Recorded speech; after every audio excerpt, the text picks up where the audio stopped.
For almost 3 years, I've been married to Harry, a man I adore. His family has always made me feel welcome, his mother, warm and kind, his father, with his easy conversations that drew me into their world from the moment we met. But there was always something a little off. One person didn't seem to share the same warmth toward me, Sarah, my sister-in-law. Sarah, Harry's eldest sister, had never exactly made me feel at ease. From the moment I started dating Harry, there was an undercurrent of tension. I'd heard stories from friends about sisters and boyfriends, how there's always a tug of war for attention, but I never truly understood it until Sarah came into the picture. At first, I didn't let it bother me. After all, Harry's parents embraced me like I belonged. But then Harry opened up, revealing the deep-rooted reason behind Sarah's coldness. Growing up, things weren't easy for Harry. Their mother's health was fragile, so she was often in and out of the hospital. Their father, understandably, was distracted, constantly focused on caring for her. And so, Sarah, being the oldest, stepped in. She played the role of protector, mother, and caretaker, constantly hovering over Harry. She made sure he did his homework, made his meals, and tried to shield him from anything that could hurt him, especially girls. No date was allowed without her permission. No girl was safe from her watchful eyes. She'd intervene in his relationships, causing rifts, until the girl was left feeling suffocated. As they grew older, their mother's health improved, and Harry started to crave his independence. He stopped asking Sarah for permission to go out, stopped seeking her approval for every decision he made. And that's when Sarah's true colors began to show. She was no longer the caring older sister, but a controlling force who couldn't stand being left out. She even went as far as tracking Harry's every move with an app on his phone. Imagine her surprise when Harry, fed up with her invasions, discovered it. A confrontation at a party, where Sarah had shown up uninvited, led to an explosive argument. That was when Harry found out about the tracking app. He told their parents, and Sarah was reprimanded. At the time, I wondered if I should cut ties and leave all of it behind. It felt like a tangled web of dysfunction that I didn't want to get caught up in. But then, I realized that Harry was also a victim in all of this. So, I stayed. But I never forgot the toxicity that lingered in Sarah's actions. Family dinners were a recurring tradition in Harry's household. Every couple of weeks, and without fail on holidays, we would gather at someone's house, rotating between family members. These dinners were the few times Sarah and I had to interact, as otherwise, she never bothered to call or check in on me. When we did meet, I did my best to remain polite, despite the coldness I often felt from her. But then, there were the comments, subtle, yet sharp enough to sting. One evening, as I was standing at the sink washing dishes after dinner, Sarah walked by and casually remarked, "After how much you ate during dinner, you should clean all these dishes to lose some extra calories." The words hit harder than I expected. I wasn't offended by doing the dishes, but her tone and the implication behind it felt like an unnecessary jab. Was she fat-shaming me? For a moment, I just stood there, stunned. But then, I couldn't help myself. "Maybe you should help clean too," I shot back. "Seems like you've put on a little holiday weight." The room went silent. Sarah's face turned red. She immediately began to yell at me for being rude, claiming I'd called her fat. But I never did. I only hinted at the fact she might have gained a few pounds. But she didn't care. She stormed off, fuming with anger, and later sent me a message demanding an apology. I didn't think I owed her one, so I refused. Ever since then, our interactions grew even more tense, and Sarah's resentment toward me seemed to deepen with each passing day. The tension reached a boiling point when Sarah started planning her wedding. She made it clear that her wedding would be around Christmas time and insisted that we all keep our calendars free. I had already made up my mind not to attend unless I had no other plans. But Sarah wasn't happy with my decision, and during a family dinner, she pressed me about my plans for the holidays. When I told her I'd be visiting my family as I always did, she wasn't satisfied. She accused me of being selfish, of always doing what I wanted without considering others. I tried to explain that I needed to know the wedding date first, as my family only saw each other once a year. Her reaction was extreme. She raised her voice, calling me ungrateful for everything her family had done for me. Her words, harsh and cutting, made everyone uncomfortable. My mother-in-law tried to step in, but Sarah wasn't having it. She was angry, but eventually, she let it go. Later, Harry and I had a conversation about it. He told me I was in the wrong and that I should cancel my family trip to attend Sarah's wedding. I argued that he'd never asked me to attend family events with him, and he had no right to force me to go to a wedding where I was clearly unwelcome. His insistence only deepened the divide between us, making me wonder if I would ever truly be accepted into this family. The tension between us had reached a boiling point. Harry had told me, with frustration in his voice, that his sister had made it clear she hated me, insisting that I resolve things with her or risk damaging our relationship forever. Feeling cornered and desperate to avoid further conflict, I caved in and sent Sarah a text, apologizing for any misunderstanding and canceling plans I had made with my family. The decision was gut-wrenching, but I convinced myself it was for the greater good, hoping it would ease the tension and mend the rift within Harry's family. But then, to my shock, Sarah's wedding didn't even happen that Christmas. All the drama, the emotional toll of the argument, it all turned out to be for nothing. Her grand plans crumbled under financial pressure. Instead of a lavish wedding, she had a quiet courthouse ceremony the following year, followed by a modest reception in her backyard. I couldn't believe it. I had sacrificed so much, canceling my plans, trying to keep the peace, only to find out that everything I had done was for naught. Furious, I decided I wouldn't attend her reception. Harry pleaded with me to reconsider, but I had had enough of Sarah's theatrics. No more drama, not this time. From that moment, I pulled back from their regular family dinners. I stopped going unless it was a major holiday. Harry went without me at first, but every time, he came back complaining how dull it was without me there. As time passed, things started to shift. Harry began skipping more and more family gatherings. It wasn't because of me, at least not entirely. Before we moved in together, he was at his family's beck and call, always ready to show up at a moment's notice. But once we settled into our own space, priorities shifted. His sister would call, demanding to know why he hadn't been at this dinner or that event. Harry, exhausted from the weight of it all, would give her the usual excuses. He was tired, he had too much work to do.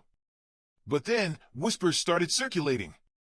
Some of Harry's cousins confided in me that Sarah had been telling everyone I was to blame for his absence. According to her, I was the one keeping Harry from his family. It wasn't true, of course, but I couldn't ignore the growing tension. So, I asked Harry to address the situation with his sister, to make it clear that I wasn't the villain in this story. He agreed to talk to her, and during the next family gathering, he confronted her. I wasn't there to witness it, but I heard later that it escalated into a massive argument. Sarah accused me of being emotionally abusive, claiming she had seen a pattern of narcissistic behavior in me over the years. She painted me as manipulative and controlling, saying I was deliberately isolating Harry from his family. When Harry defended me, insisting that I had always encouraged him to attend family events, she dismissed his defense, calling me a master manipulator he simply couldn't see through. The words stung. Sarah didn't hold back, she tore into me, questioning my character, telling Harry he deserved better than someone like me. Despite his attempts to reason with her, the conversation spiraled further, with her accusing him of being blinded by love and unable to see that I was only using him for his wealth and good looks. Harry came home that day visibly shaken, telling me that he was done with her. For months, he blocked her, refusing to let his parents guilt-trip him into speaking to her again. But the peace was short-lived. Not long after, news came that Sarah was pregnant. The family, including her parents, staged an intervention. They pressured Harry to reconcile before the baby arrived, so, reluctantly, he agreed. He had a few lunches with Sarah, during which they tried to work through their issues. Everything seemed calm on the surface, but the underlying resentment still lingered, especially when it came to me. Sarah never once apologized for how she had treated me. When I brought it up to Harry, he told me to let it go, that she was about to become a mother and hopefully would mature. I wished I could believe that.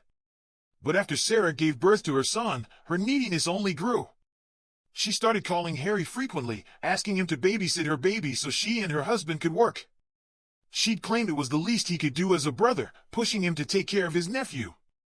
Harry, unsure of handling an infant on his own, would often check with me first. Sometimes, we would both watch the baby together, but Sarah's demands for babysitting only became more frequent, more overwhelming. She expected Harry to step up as if he were the child's father, but I was also expected to carry the burden. I didn't want to give up my free time to babysit, and it began to take a toll on me. So, I started to say no. When I declined, Harry followed suit, refusing to babysit. This frustrated Sarah to no end. It's important to note, though, that I never told Harry he couldn't look after his nephew. I actually encouraged him to step up and help, without relying on me every time. But Harry hesitated, citing his lack of experience with babies. I'm sure Sarah blamed me for this, believing I was somehow manipulating Harry into not helping. She started playing dirty, using guilt trips. She'd say things like, "My kid really wants this," or "It would mean so much to so-and-so if you could do this for me." She'd throw out random dates, asking if Harry was free without giving any context, as if trying to trap him into agreeing. If Harry said we were available, she'd announce plans with her friends and suddenly drop the baby off at our place, expecting us to watch him. The tension peaked when Harry and I were planning our wedding. Sarah never called me to congratulate us, but during a family dinner, where I was present, she demanded that Harry and I pay for a nanny to look after her son during our wedding. She said she wanted to be able to drink and enjoy herself without worrying about her baby. Harry refused, telling her it wasn't our responsibility to cover her childcare costs. If she didn't want to bring him, she could make arrangements with her husband's family. That's when Sarah snapped, claiming she didn't trust her husband's family to look after the baby. When her husband, Neil, overheard, he got into an argument with her, telling her how ridiculous she was being, and that his parents would be more than happy to babysit. It was exhausting. The manipulation, the guilt trips, the constant demands. My patience was wearing thin, but things with Sarah had yet to reach their breaking point. I was in complete shock. My heart dropped when CPS called. They told me that Sarah had filed a complaint against me, accusing me of abandoning my child. She even planned to fight for custody in court. Panic surged through me. How could this be happening? I tried desperately to explain. My husband and I were visiting my sick mother, and we had made arrangements for Mary to stay with Sarah, his sister, while we were away. But CPS wasn't hearing it. No matter how much I tried to clarify, it became clear that one of us needed to return home immediately to address these allegations. The worry on my in-laws' faces was unbearable. They, too, tried to reach Sarah, but she refused to answer their calls. My husband, in a frantic rush, booked a flight back home, though the cost was astronomical. He paid twice for the ticket. I felt helpless as he rushed off, leaving his parents and me behind with no choice but to stay with my mother. The whole situation felt like a nightmare. My thoughts raced. All I could do was wait for the call from my husband. Finally, when he called, I was hit with a wave of relief. Mary was safe.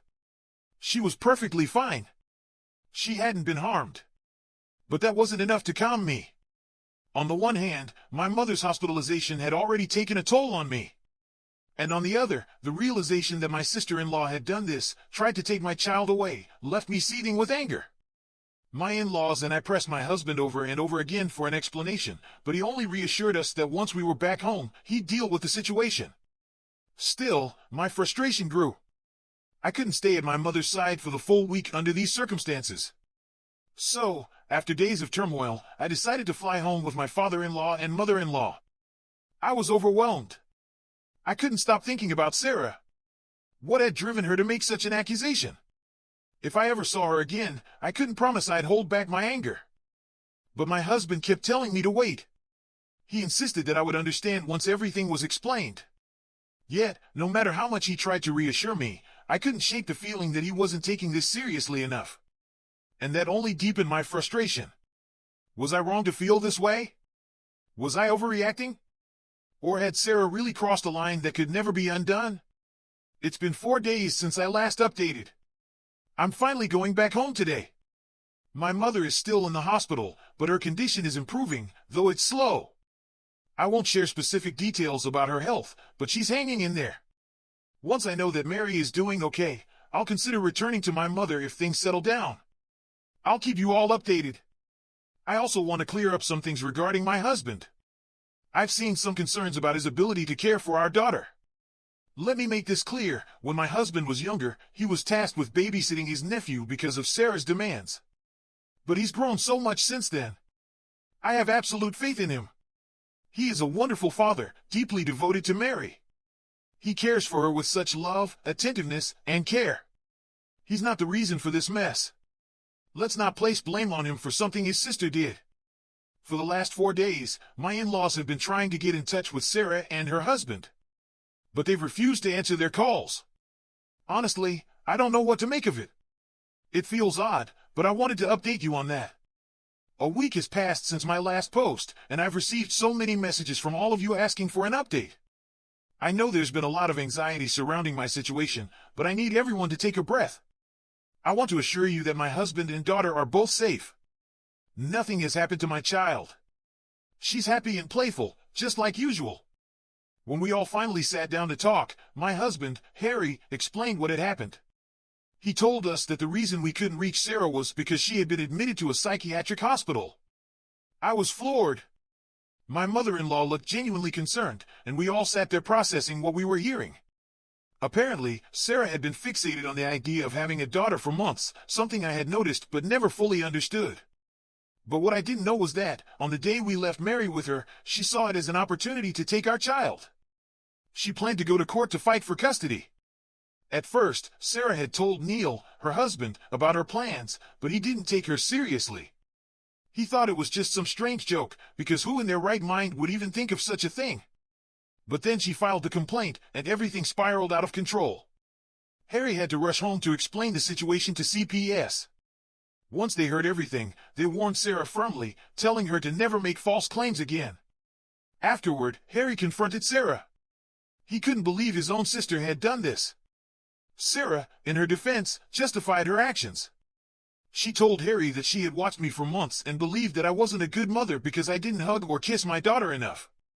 She claimed that every time she held Mary, she cried or looked uncomfortable, which made Sarah think I was possibly abusive.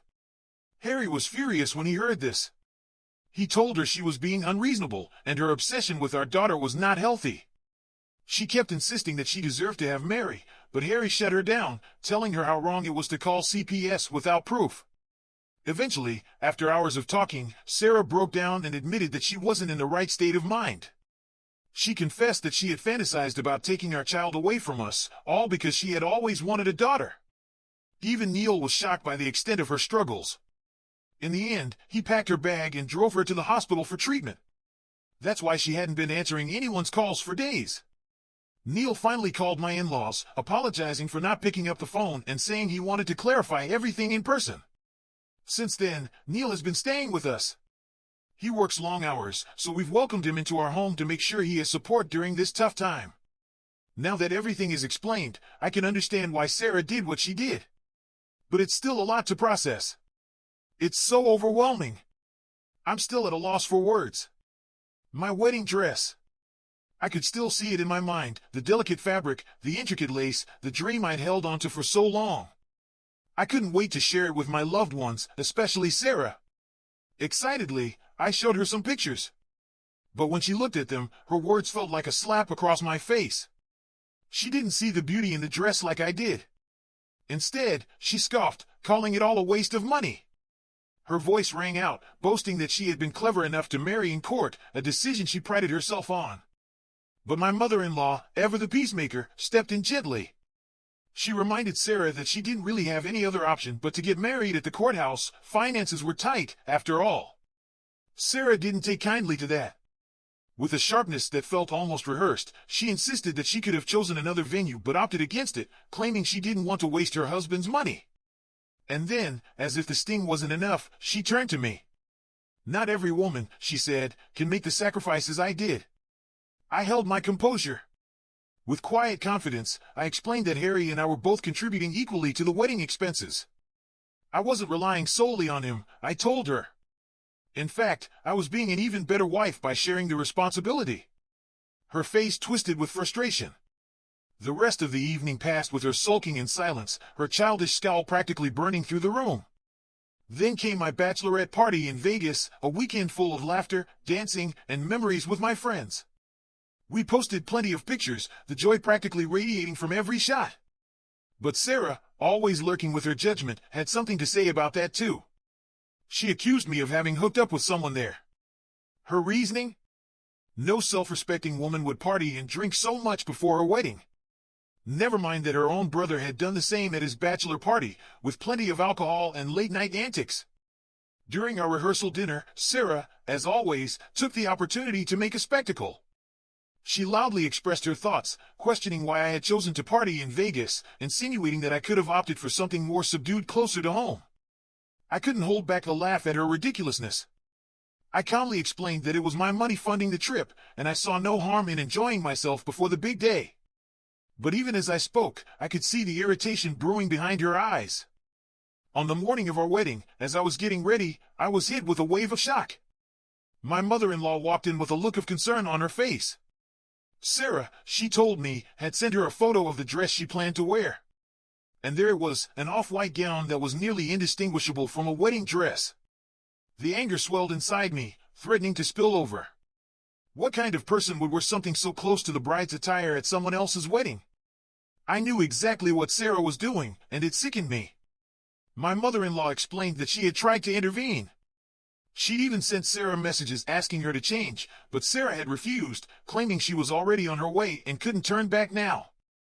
I felt a mix of disbelief and fury. My mind raced. What was she thinking? The audacity! I didn't want to make a scene on my wedding day, so I called Harry. He needed to handle this, no questions asked. I couldn't bear to confront his sister myself.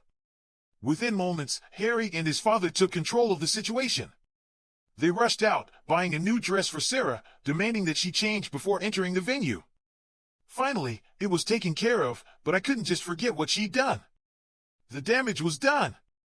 At the reception, Sarah tried to turn the tables on me. She accused me of being a controlling bride, claiming that I was just jealous and upset over her outfit choice. I'd had enough. I wasn't about to let her manipulate the situation any longer. I stood my ground and told her that I was done entertaining her childish antics. Harry, who had stayed silent for far too long, stepped up, defending me for the first time. He pointed out how humiliating it would have been if Sarah had actually shown up in that dress. Sarah wasn't prepared for Harry's outburst. She broke down, her crocodile tears flowing as she left the reception early. But before she left, her husband, Neil, approached me. His apology was sincere, and he explained that he had also asked Sarah not to wear the dress, but she had insisted. This only confirmed my suspicions. She was deliberately trying to ruin my day. From that point on, my relationship with Sarah remained tense. But, unexpectedly, things began to shift when my daughter, Mary, was born. Sarah visited me in the hospital, showing genuine care for both me and my newborn. For the first time, I saw a softening in her demeanor. The arrival of a new family member seemed to have broken the ice, and Sarah took the first step toward reconciliation. I began to hope that things might finally be better between us. As time passed, I encouraged my daughter to spend time with Sarah's sons. After all, they were family, and I wanted them to grow up close. Sometimes, Sarah and I even hung out, allowing our children to play together. Our conversations shifted from the past to our lives, our husbands, and the things that had changed. During one of these talks, Sarah confided in me. She shared her desire for another child, specifically, a daughter. She longed to shop for cute dresses and take her daughter out. I understood the yearning, but I always reminded her that gender wasn't something she could control. But lately, something started to unsettle me.